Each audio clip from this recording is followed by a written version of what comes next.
Don't forget to subscribe and leave a comment on this video saying I subscribed. Let's get into it.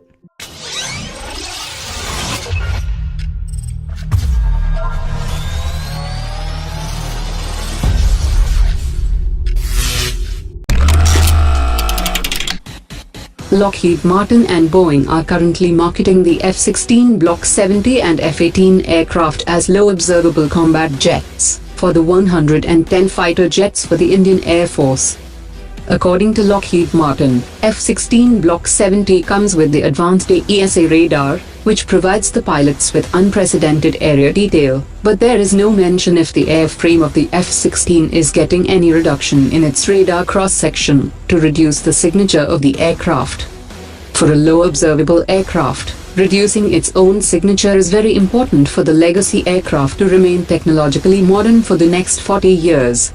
F-18 Super Hornet Block 3 will be getting minor upgrades to its stealth after 2020, and it will have conformal fuel tanks installed behind the cockpit, which will result in lowering the aircraft's radar signatures, which is not enough for a low observable aircraft.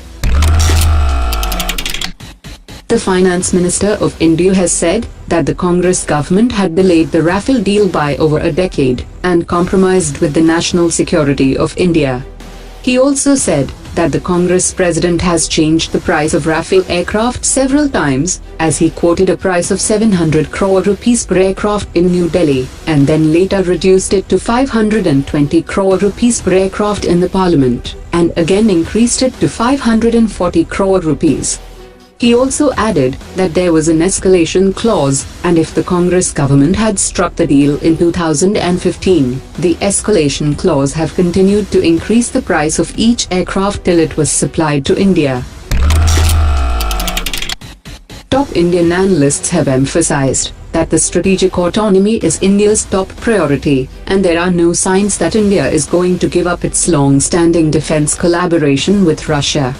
Russia is participating in the Indian tender for 111 light multi-purpose naval utility helicopters, and is currently taking part in the Project 75I, that includes the procurement of 6 conventional submarines. The Indian Air Force was not satisfied with the initial version of the Su-57 aircraft, and currently the Russian designers are working extensively to upgrade the aircraft to India's standard.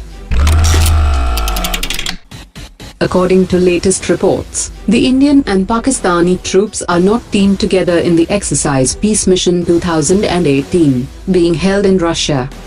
The Pakistani and the Chinese militaries are carrying out the drill together, while India and Russia are part of a separate group training, and are sharing new tactics in an urban scenario. It was a lottery system that put the countries in the groupings, and it's a coincidence that China and Pakistan are together, and India is with Russia. The Indian Army and the Indian Air Force also held a joint exercise, and the IL-76 aircraft of the Indian Air Force took off with 2 squads of Special Forces of the Indian Army. The chairman and managing director of Bharat Forge has said that the Indian Army requires around 3,000 to 4,000 artillery systems in the next 15 years. The Defence Ministry has approved the purchase of 150 advanced towed artillery systems at a cost of over 3,300 crore rupees. He also informed that the order will be completed in the next 2 years. He also said that in the next 7 years, he wants India to be at the top of the league as far as artillery systems are concerned. India, US and Japan are trying to convince the Sri Lankan government to accept their presence in Sri Lanka's interest. The USS Anchorage of the 7th Fleet of the US Navy visited the Trincomalee port of Sri Lanka and held a joint humanitarian exercise with the Sri Lankan Navy. This was followed with the first ever visit by a Japanese defense minister to Sri Lanka, and Japan also sent a destroyer to berth at the Trincomalee port. The Trincomalee port has immense significance, and given the depth of the harbour, the nuclear submarines can stay at lower depths within the inner harbour. Japan has offered India to develop the Trincomalee harbour, and partner Singapore and Japan in developing it as an economic zone.